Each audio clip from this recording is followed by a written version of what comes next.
Hello and welcome to another video on Pidini doing stuff and filming it. Now, as you can probably tell by the remains of the frost in the garden, rather than go out riding, because just standing out here in the cold I'm starting to shiver already. Thank God for image stabilisation, or you'd think I had fucking Parkinson's or something. Rather than going out riding, get myself really cold and miserable, we're going to be doing a job that I've wanted to do for a while but just haven't had the time. We are going to be replacing this bit here. Now, if you've seen my introduction to this bike, this headlight switch isn't working properly. But for those of you that haven't, I'll show you. So, lights on. You can see there just on the wall that the headlights are now on. Look. There you go. Now, the problem arises when we try to put full beam on.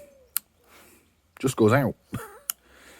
So we can flash full beam, but we can't have full beam on. That's an issue. You can just drive around quite easily with dip beam on, but out where I live, it's all country roads. I don't think there's a street light within a 5-mile radius, so you really need to be using full beam if you're out at night. And it would be nice if I could go out, say, in the evening and not have to worry about getting caught out and be back here by daylight, by sunset rather. So, I had a look. I thought maybe I could just order this switch, but you can't. It turns out it's this entire assembly here. We've got a new one from a guy specialising in Lifan parts. Come all the way from Belfast, look. Yeah, there's a few little differences here and there, like we've still got the little markings on the buttons. For some reason, the sticker that tells us that's a hazard switch is missing. I don't know, maybe it fell off or whatever. I'm not that fussed. I know what it is, and if it bothers me that much, I'll probably just pull that sticker off and stick it onto this one. So we're going to change all this, so it's hazard switch, lights, indicators, horn, and then the bottom bit is the choke that we're going to have to reconnect. This entire bit of wiring loom here, I'll show you, it comes down here, and then I was having a dig. It looks like literally all of the wiring is in this headlight unit. So I think what we're going to end up doing is we're going to have to disassemble this headlight unit to get this disconnected. It looks like it's just plug and play. Unplug this, plug that in, bolt it on. Ooh, one other thing that I'm hoping we're going to be able to fix.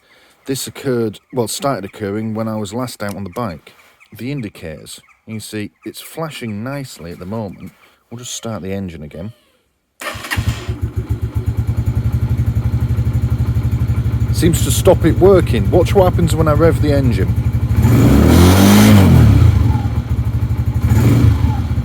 Typical, it won't do it now. Try it on the other one.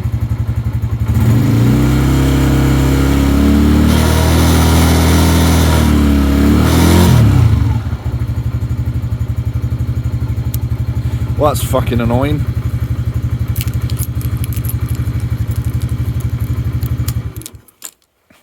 So what was happening was these weren't blinking. In fact, they were barely working at all, which was a bit annoying. Now they're working fine. Yeah, with the engine running, these seem to stop blinking. Now, that's either the alternator, or whatever it's called on bikes, was overcharging, delivering too much power to the relay, and then it wasn't working properly. Or, and it seems more likely, we had an earthing issue. I'm hoping that as we take all this apart, put it all back together, we'll clean up all the contacts, make sure everything's nice and tight. We'll fix that along the way. But sod's law, when I come to make the fucking video about it, it stops doing it. Let's restart it and try it again. Right. Let's see if it'll show you now. See what I mean? They just seem to come on constant with the engine running. There seems to be any reason or rhyme to it. I'll turn the lights on as well. Makes no difference whatsoever. That's with the hazard lights on. Look, they're just on constant. Knock the bike off. And then I don't get it. You see, if it was the alternator overcharging, the issue surely would go away with it turned off, but it hasn't, which says to me it's either, the flashy unit or a bad earth or bad connection somewhere. I suppose we'll find out. Might need a new flashy unit looking at this, because everything else on the bike works okay. I think if it was an alternator problem, I'd be having all manner of issues with it. Like, you know, the headlights would be dimming and getting brighter, but everything seems to be pretty consistent on it. It's just that the indicators are shagged. Right, so I need some more appropriate footwear because I'm stood out in my slippers and my feet are freezing just filming this introduction. And then we're going to get on with trying to fix it. Right, let's make a start. So, we have got, first off, fresh cup of tea. I've got my car toolbox just here. It's not just for the cars, it's just a general toolbox. I'll put a link in the description to the review video that I did when I first got this. And then we've got one of these. This is a mini toolbox. Again, I think I did a product review video of it. I bought like 4 of the things. And what I've taken to doing is you take one of these, it's completely empty. And whenever you're doing a bit of work on the car or the bike in this case, any bits that you remove go in the box, so you know exactly where they are. Now, if I had like a garage or a workshop, this wouldn't be so necessary, but I unfortunately have to do all my mechanical work outdoors. So these are quite handy to have. For the main reason, you're not going to lose any bits, but also it limits me taking on too many projects. So at the moment I've got the rear brakes disassembled on the Corsa, and all the bits that I've taken off are in one box. Any bits that I take off today are going to be going in this box. I've only got one left, so I can only take on one more job without breaking my own rules. Now, you do need a bit of self-discipline. I could just then start doing other jobs without using the box, but if I stick to my box rule, I can't have too much stuff on the go. I have to finish one before I move on to the next. So, yeah, we've got this for any bits that we remove. And what I'll do is I'll just put our new part in there for now. The angle of this camera is deliberate. We are going to be starting here.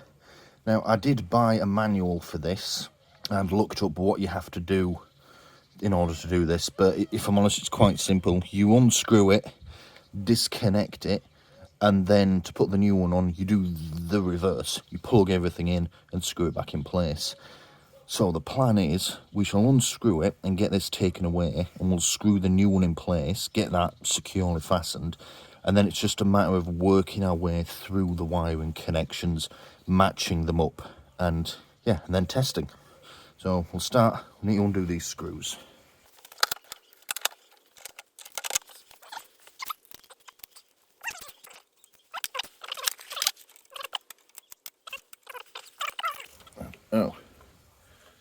Oh, that screw wasn't even tight. That's interesting.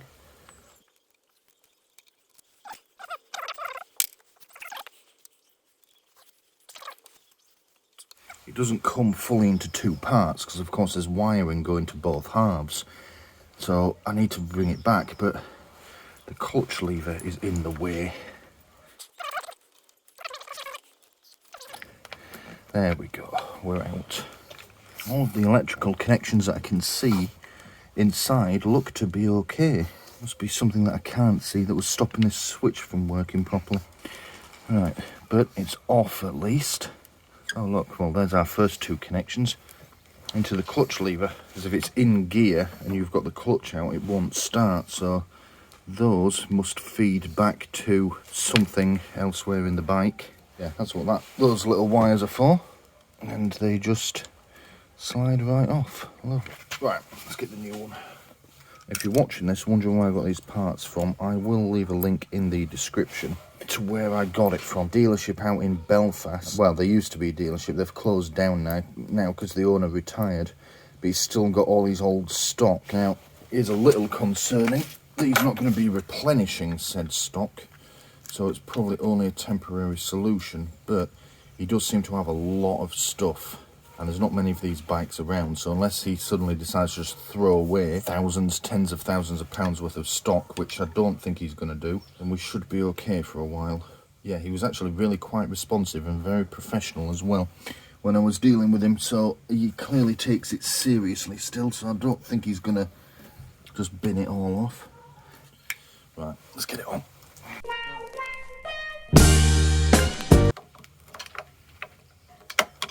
There we are, slots in nicely. There's little locating pins on the underside of the handlebar, so we'll be sure to get those in place. I'm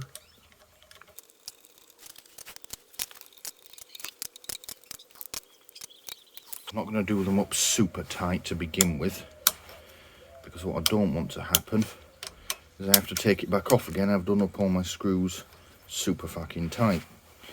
Right, so let's start doing the connections. What I think we'll do is we'll start with these since they're right here in front of me.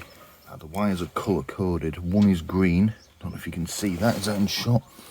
One is green and the other is a sort of pink colour. So let's pull this one off and see what colour it is.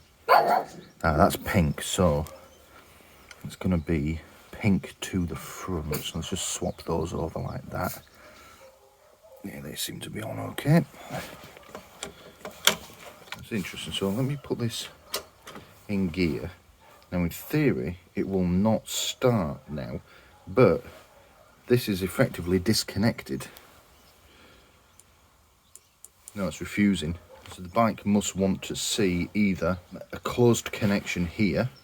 When you pull that in, it must turn the switch on, so it's getting circuit through here, so it knows the clutch is in, or it wants the neutral light to be illuminated before it will allow you to start the bike. Okay, so we learned something. Right, next let's do, let's do the clutch cable and leave the big scary wiring till last. I realised as I was moving the camera angle as well, this isn't the clutch cable, this is a choke cable. I can hear the internet screaming from here. Now, how are we getting that out of there? We are going to pull it out, like that. That was perhaps a little bit too easy.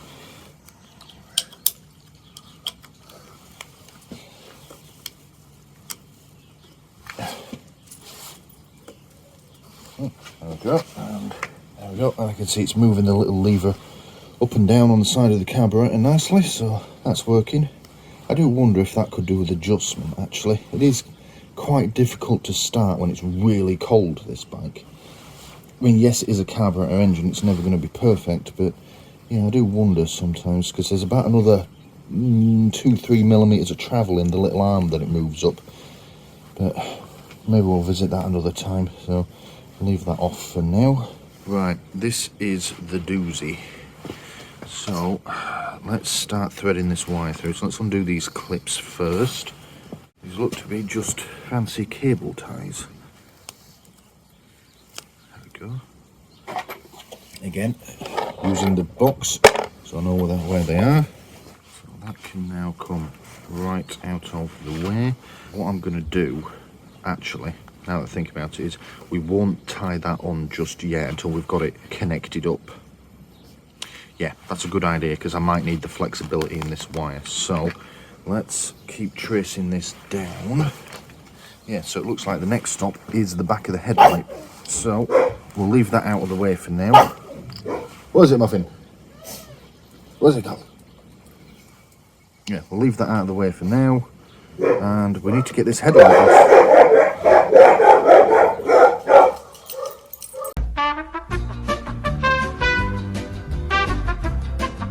One other thing I forgot to mention at the start. Now, I had a quick read of my Haynes manual for this bike before starting it. I do that before I do pretty much any repair on any vehicle that I own.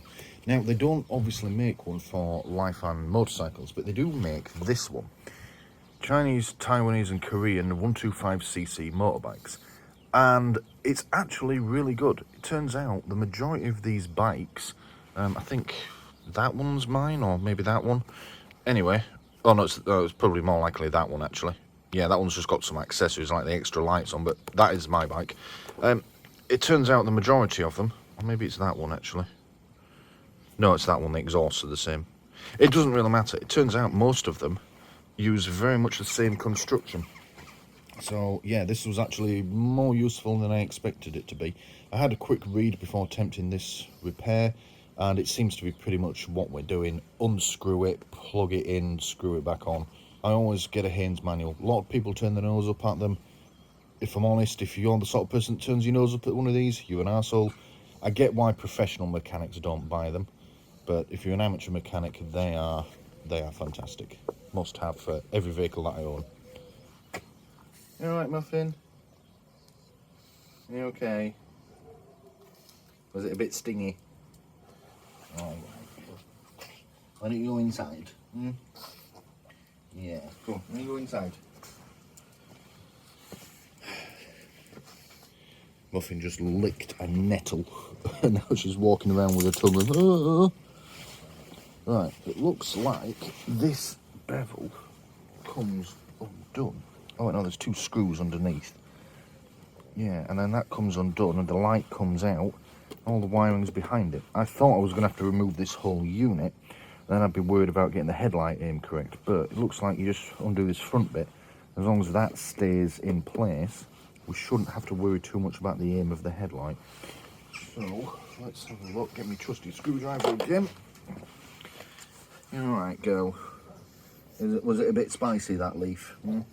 Don't go licking nettles. Hmm? Good girl.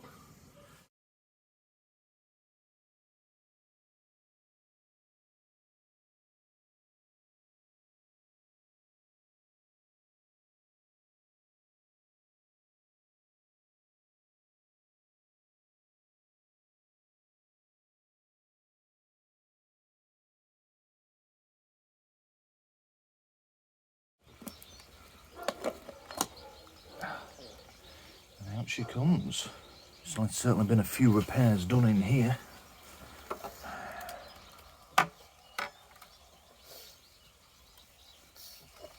That connector's just come undone all on its own.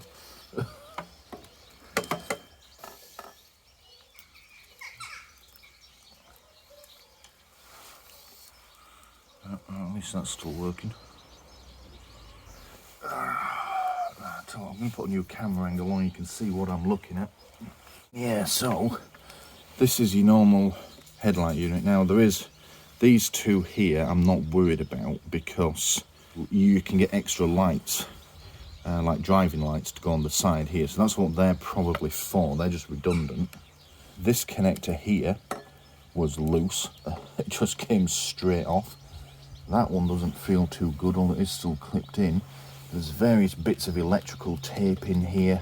Any one of these could be my indicators. There's all manner of things in here. All manner of wiring repairs been done.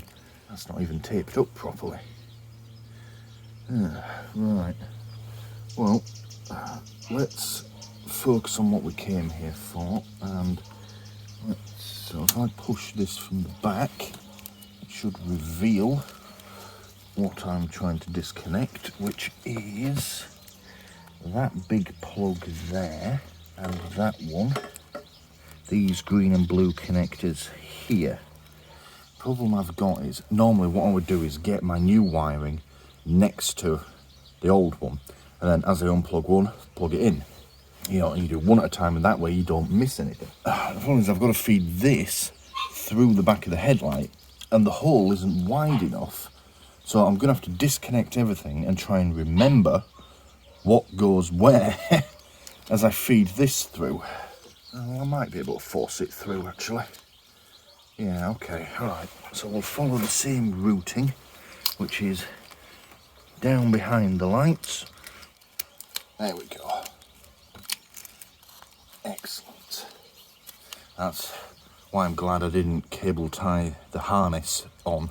I've actually pulled it down a bit further in order to pull it all the way out. So let's just do this one, just because it's in front of me. Unplug it from there, and then we'll just take it and plug it straight into there. There we go. So there's no confusion. It's just off, straight back on.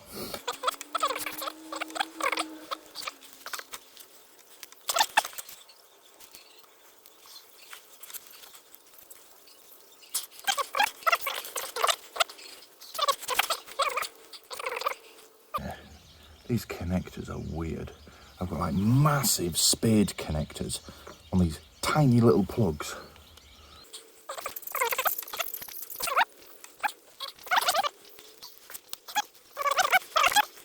There we go. And that's connected up. So we can then remove this by just feeding it back on itself. There we go. And she's out. Lovely. So in theory, with everything connected, although it's not reassembled, stuff should work now. Headlight and side lights are working. Let's try. Yep, full beam is working. And we've got full beam. I'll get that in shot. That's working. Flasher works. Permanent full beam. Lovely. Right, indicators. Indicators are still on solid. At least we know the switch works. The hazard bit works, and that works. Lovely. So we know we've got the switch connected up correctly. We just need to figure out what's up with the indicators. So we're going to put the hazards on, and then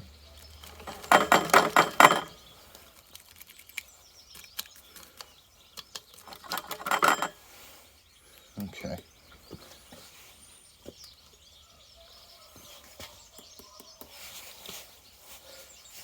See, what I was hoping, and before you say I've seen, well, before you put it in the comments rather, I've seen like technicians with decades of experience do this. They've got a big bundle of wires, I think there's a problem in it, turn the thing on that's generating the issue and just jiggle the fuck out of it. And if it's a dry joint or anything, the problem will come and go. But as much of a mess as it is in here, actually looking at it, everything seems to be pretty much okay. That orange wire feels a bit dodgy. Actually, no. No, it's pretty firmly together. Yeah, apart from being a fucking mess, everything is connected up okay in there. So the connections are okay. It's disappointing. You see, if there was too much power going to the relay, like I thought with the alternator, I've got at the moment full beam, all four indicators are on because the hazard lights are on. Yeah, everything electrical on this bike, all the lights are turned on. The battery voltage is showing, yeah, 12, between 11.5 and 12. So if it was the alternator putting far too much power through, it would have gone away because the engine's off and we're putting a lot of draw on the battery. I mean, we could try one more thing. I've put the kickstand down so the bike will refuse to start now, and we'll see if they start blinking when I run the start motor.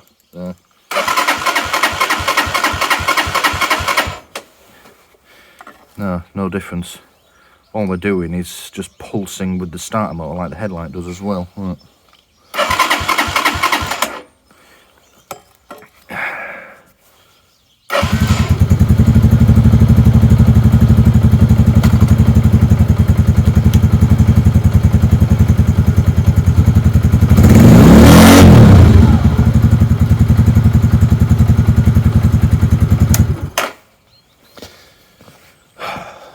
So it's not that. My gut instinct, although we'll do a bit of research on it, is the next stage is going to be flasher unit. Because literally everything else on the bike works fine. Except for the fuel gauge, but that's not important right now. But that's not important right now. So I'm thinking flasher unit then. So we're going to get this put back together. We have at least fixed the issue that we came to fix, which was the main beam not working. It's just that we now have another issue to fix. Fuck's sake.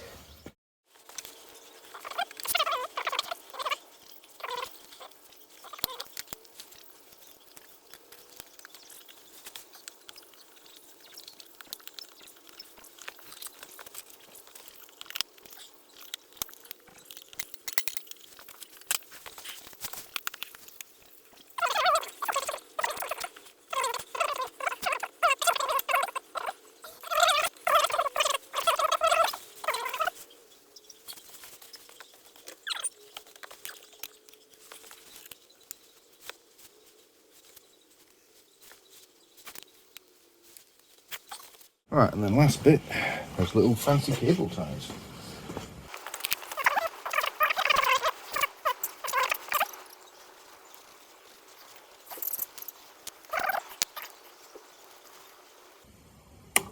Oh shit.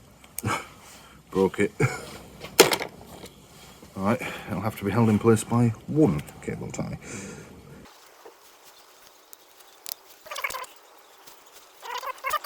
There we go.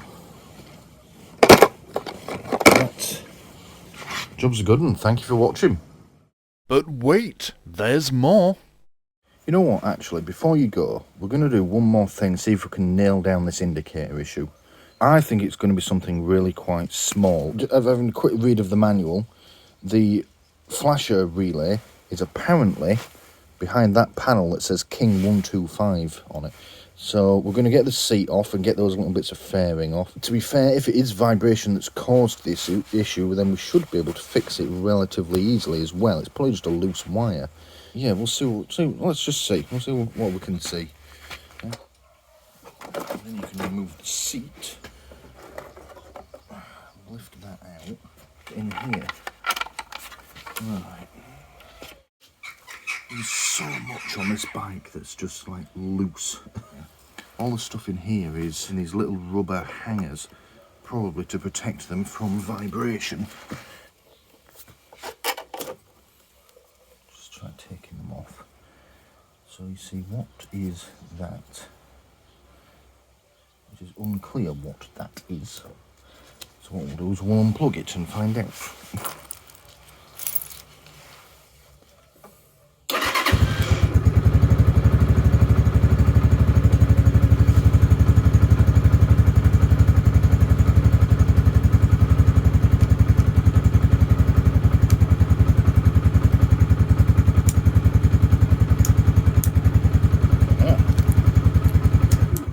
We now have completely non-functioning indicators. Right, so that would appear to be our flasher relay. That may well be the causal part in all of this. It does look a bit sketchy. It's a bit kinked there. There's like a big gash taken out of the top of it here. Yeah, so I unplug that and we lose the indicators altogether. Interestingly, the front left has now stopped working completely, but see, everything in here, yeah, is sort of loose and able to wobble. I wonder if this has... Ah, look. It was on like that, but look, it's touching this screw. So it's been subject to that vibration. Yeah, I'll show you on the camera. See, look. It's been vibrating against it and it's worn a groove in the top of it. I think we've got a busted relay. So I need to get a hold of one of these, HX1209. I mean, I imagine any sort of 12 volt flasher relay will do, but ideally I want a like for like part. Right, so what we'll do then is we'll take this off. All likelihood it would appear to be the causal part. Oh, okay, yeah. I've just been trying to figure out why the front left indicator wasn't working, and I had the hazards on in the meantime. That is red hot, and you can see it's kinked. And it stinks of that electrical burning. That settles it then. Need a new one of those. So yeah, we'll call that it. I might do another short video just as a follow-up to this. It'll literally be like a minute of me putting this in when I get a new one. Yeah, so we've fixed one issue, diagnosed another one. Today's been a good day. Thank you for watching. Thank you for watching this video on doing stuff and filming it. Please don't forget to press the big button here in the middle to subscribe if you haven't already done so. If you liked what you just saw, please click the like button below and leave a comment letting me know what you liked about it. And as always, thank you for watching.